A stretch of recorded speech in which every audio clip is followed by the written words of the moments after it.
നമുക്ക് സാധനങ്ങൾ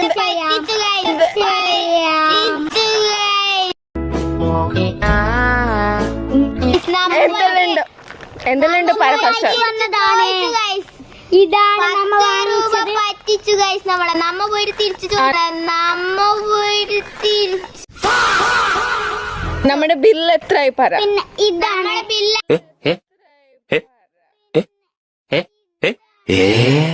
അതെ 109 പക്ഷെ അവർ വാങ്ങിച്ചത് പ്രൂഫ് ഉണ്ട്. പ്രൂഫ് 19.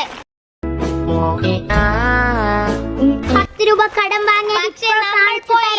ഇതാണ് നമ്മൾ പോയി വാങ്ങിച്ച സാധനം. വിട്ടുകൊടുക്കില്ല, നമ്മ പോയി വാങ്ങിക്കുകയാണ്. അതാണ് നമ്മളുടെ